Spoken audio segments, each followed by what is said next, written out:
obviously pretty exciting to announce the Squad Rugby World Cup year. Can't have Super Rugby in the back burner now. It's charged onto a test season. That's pretty exciting. Yeah, it's really exciting. It's been awesome to see how the girls have performed throughout Super W and obviously finishing with the final last Thursday. So, yeah, excited now to get into it. It's been a while. Obviously, no Maddie Levi, a few of the other Sevens girls not named in the squad. What's the situation with those players? Well, they're not available for selection for the first camp because they're going to LA. So those that haven't been included in that is because they're going to LA. In terms of those that have been, Bianca Rader and Tia Hines, at what stage did you get the commitment from them that they were going to forego LA to against the Wallaroos this year? Yeah, really early. Both of them have always shown a big commitment to the 15s. Unfortunately, as we know, BB was out injured when they had the opportunity through Super W. Otherwise, she would have had more opportunities. And then when she did get fit, unfortunately, Brumbies didn't make the semi-finals, but she's always been very committed to the 15s. And as we know, played in the last World Cup too. And Tia, where do you sort of see her fitting in to be, the fact she didn't play that many Brumbies games last year? The last Super Rugby campaign, and also the fact she was captain of the 17 3 weeks ago. Yeah, again, Tia's always shown a real big commitment and interest into the 15. So, like you say, unfortunately, she hasn't had as many games, and that's why it's important that she comes into this camp. She's obviously looking more as a decision-maker role as opposed to some of the outside backs. So in terms of those like your Levi's, those who could potentially come back in, are you confident there's enough time for them to get their head around for the 15s game? What are you expecting from them tactically wise in terms of before you name the World Cup squad in July or August? Yeah, so obviously this camp now, having these 40 players come in is really great. They've obviously they've got this commitment for LA because ultimately the Sevens have got the final series won there. After that, then it'll be how we want to set any players up that transition over for success. So how we integrate them and offer them opportunities to put their hand up is going to be really important. In terms of Bian as well, you have a fair decent sort of contingency of outside backs there. Yep. Can you see her moving potentially to another position, or is she going to compete for that? The conversations we've had with BB is around wing and centre. So you're at the Super Rugby Women's final a couple of weeks ago now. How impressed are you by that standard from how much it's risen from last year to this year? Obviously, feels like Desi and stuff really performing out. And that's it. The players like Desi and May have been on great form for some time now, haven't they, with the Wallaroos? So, and I think Desi's kind of stepped up again. But just across the board, the level of physicality and the fitness levels of the girls have significantly increased from where we were this time last year. And another Sevens player switched over, Charlotte. Yeah. How impressed have you been with her this season? Do you see her only as a fullback or she's a first? Yeah, obviously Charlotte is the sort of player that does have that versatility. She's been focusing on 15, which I think was really important for her to do, to try and get an understanding of the game, and you can see the growth in her over the last few games, just that understanding, the positioning. I think she says herself, there's a lot of information to take on board, and I've been really impressed with how she's managed to do that. There's 11 uncapped players in this 40-woman squad. Yeah. What's the message for those players in the World Cup year? Surely there's a chance for them to really take a hold of the journey. Yeah, most definitely. Everyone that's been selected in the 40 have been selected, in preparation for the World Cup because we've seen something in them, and some of those individual performances that we've seen from the likes of a Flicky who's really put her hand up in the Super W. On Flicky, what stage did she emerge on your radar? And I guess, have you even been surprised with how rapid her rise has been throughout Super Rugby W? She is someone that we identified last year, and we actually brought her into a camp in August because we'd seen the potential in her. So we brought her in August to have a little look at, then obviously speaking to Waratahs, and Waratahs brought her into their programme, and so she has been someone that we saw early, but then to see her then in an environment like Waratahs where she's been able to train, really kind of full-time, back-to-back games, you've then seen a real growth in her. Off WXV2, where you can sort of go through undefeated, how settled are you in terms of the starting side, in terms of what you're looking for Fijiana, or how many sort of positions or things are up for grabs within this camp, as you're well aware that you've got to go from 40 to 30? Yeah, so for us this camp is all about growth and connection, and we're not going to just have 30 players go from now to the World Cup. We have to create depth and growth within our squad. So as well as we did in WXV with those players, we have to create more depth in certain positions, so there'll be opportunities to do that in Pack 4. A couple sort of coming out of, not in that managed group that you named at the start of the year, people like Manuma, Tyler's sister. Where did she emerge on the radar? I guess what sort of news to talk about how nice it's already to have the two sisters together? Yeah, so she's an extremely talented young player. Having, obviously, as a group of coaches, we were travelling around constantly through December, through January, start of Feb, actually watching training sessions, as well as obviously then watching games and running fundamental sessions within there. So we got a really good opportunity to see other players outside of our managed group, and she was one of those players that stood out straight away. So to see her then make that next step and see how she goes in a really senior environment amongst other sort of internationals, we're really interested to see. There's 13 Brumbies in this group, the same as the Wallaroos who got the title.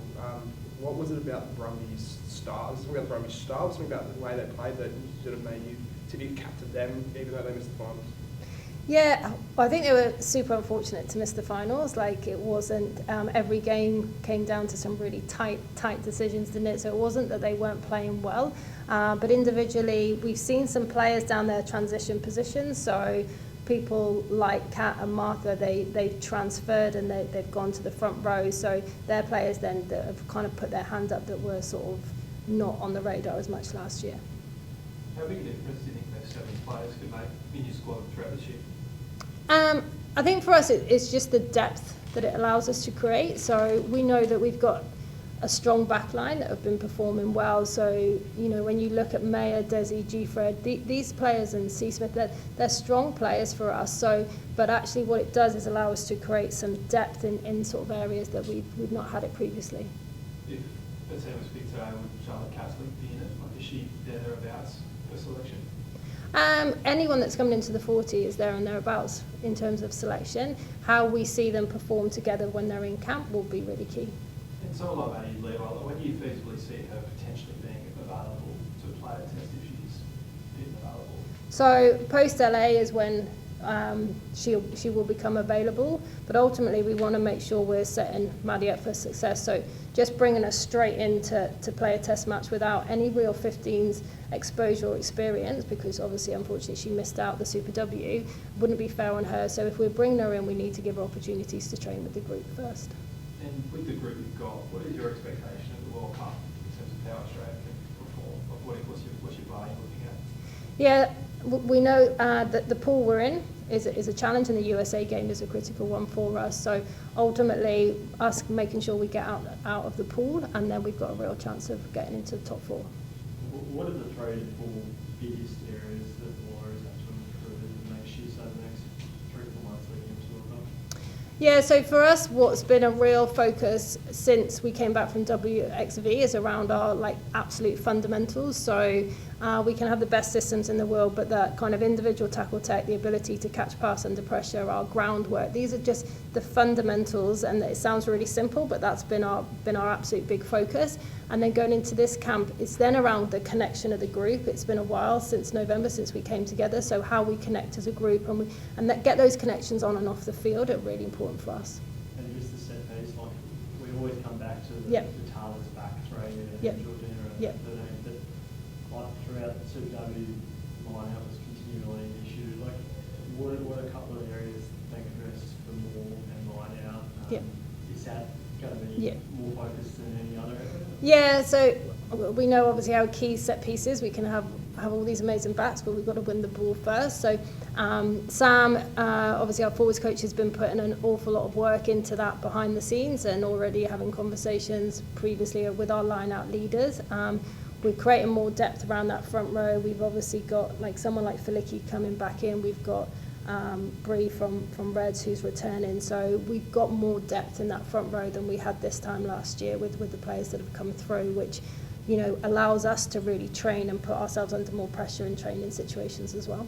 Yeah, and with the sevens, I think the LA Twin was the first weekend of May, which is the first weekend for the Wallaroos, first test. Yep. Do you expect a couple of sevens players to come in midway through that May period, or is it later on for the visual assets? Yeah, so we're selecting a squad of 30 for Fiji and Pac 4, which will go through. So those players wouldn't become available for us until after New Zealand anyway, by the time they come back. So they would only realistically be available for the USA and Canada game.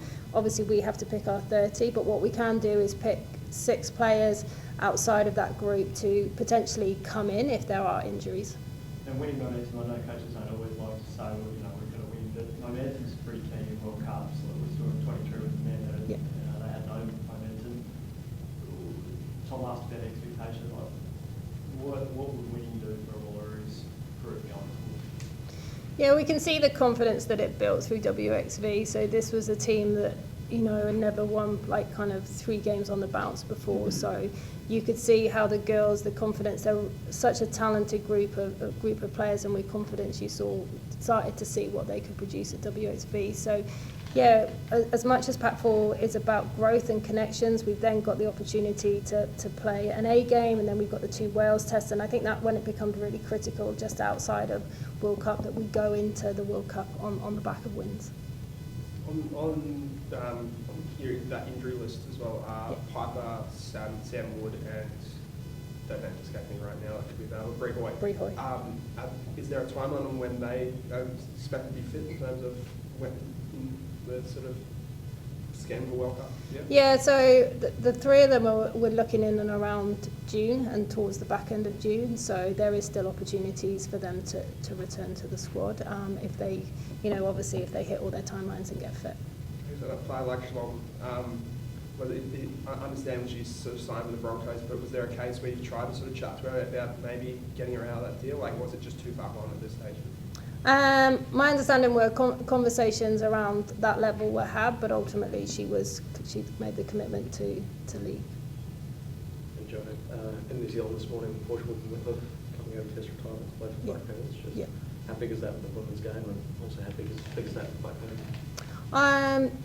Yeah, having seen her, and obviously she's been playing in the centres, it's really exciting for the game. Like the World Cup is about getting the best players on that stage, isn't it? So someone like Portia, who's done so much for the game, to have her at that World Cup, it is exciting for everyone. Obviously, she played a big hand in that Blues win over Waratahs in the week last Thursday. In terms of the gap between where New Zealand and Australia sit, do you think that game is a fair representation, or is it too hard to say given the conditions? Yeah, it was obviously conditions were exceptionally tough, weren't they, for both teams, and unfortunately for Waratahs, they sort of went into that game with about 5 starting players that Wallaroos out injured, as we've already named them. So I think it was tough for them, and probably wasn't necessarily a reflection of kind of the gap between them, because I think with those other 5 players, if you bring back in there a Maya and a Piper and a Natasi and those sort of players, then that result, I'm not saying that they would have won, but it would have been tighter. So just on your future, are you wanting to stay beyond 25? So those we haven't fully had those conversations yet. So yeah, they're still to be had. Obviously, I'm contracted till October, so those conversations will be had later on. Have you enjoyed that?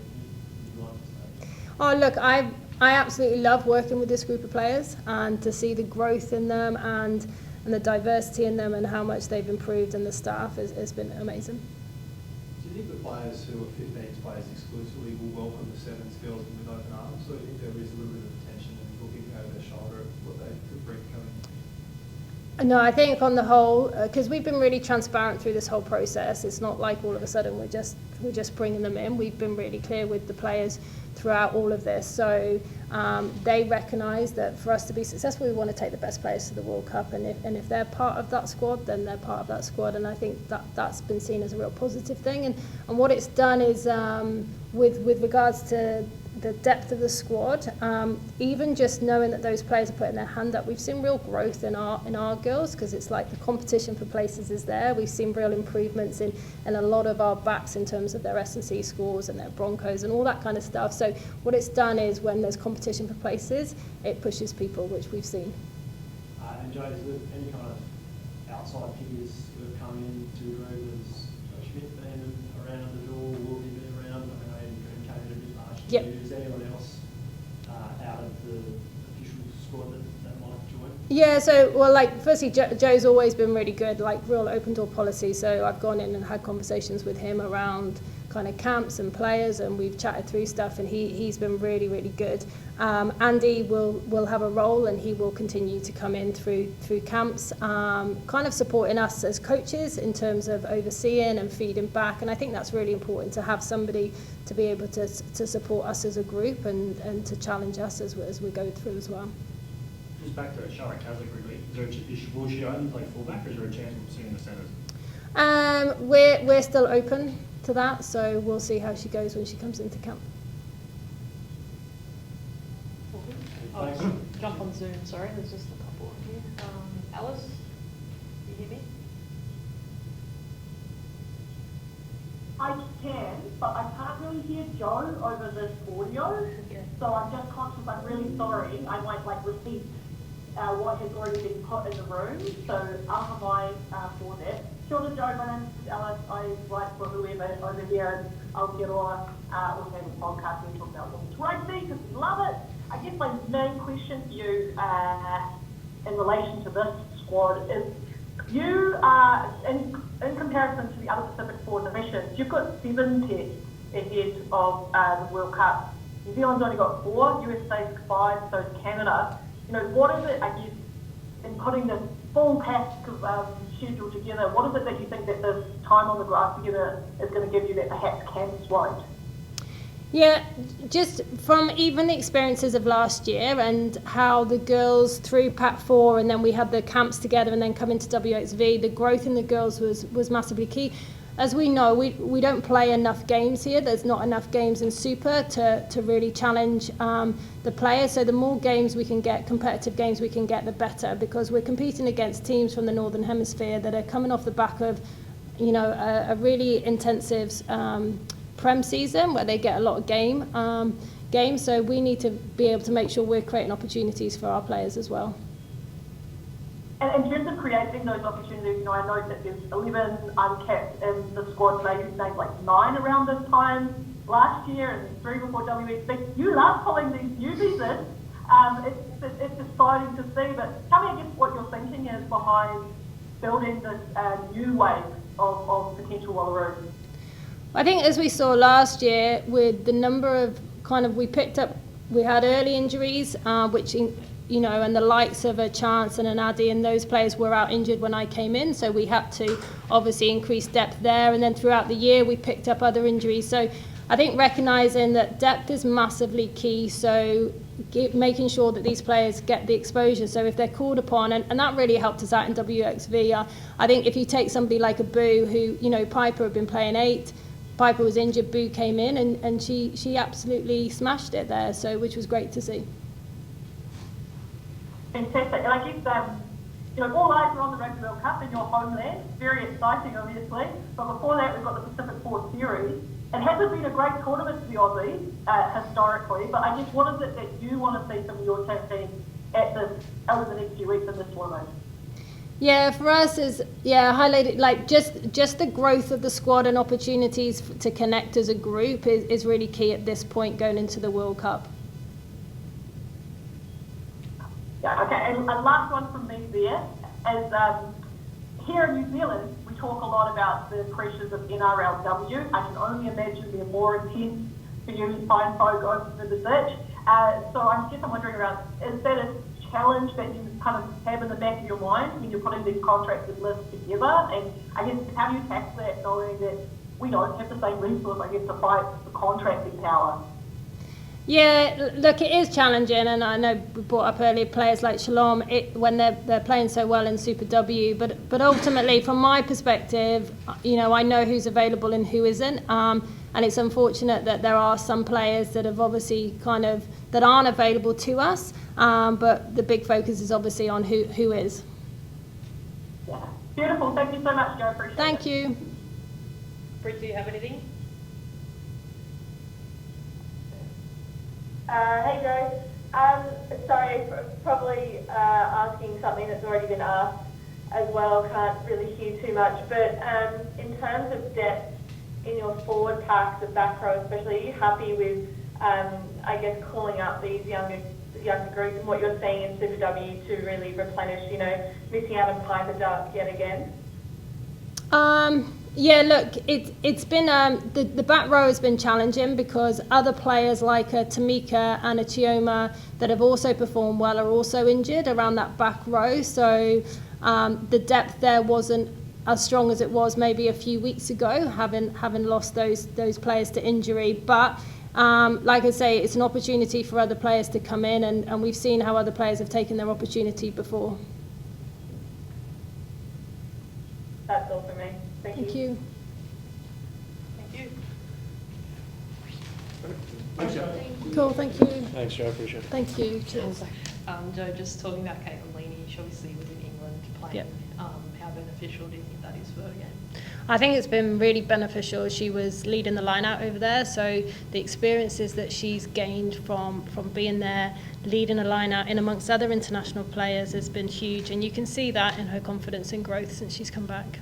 And what does she bring to the playing group in general? Lena's a very, in terms of person, she's very level, but her commitment to everything she does is fantastic. She's the ultimate professional, and I think having experience overseas and come back, she's really brought that professionalism with her. And another Coffs Harbour girl as well, Bree Hoy, you mentioned in the press conference, but she's hopefully due back in June. How is she tracking in general? Yeah, she's doing really well. Obviously, it's a really tough injury that she's returning from, but she's the ultimate professional, and she's on track to return.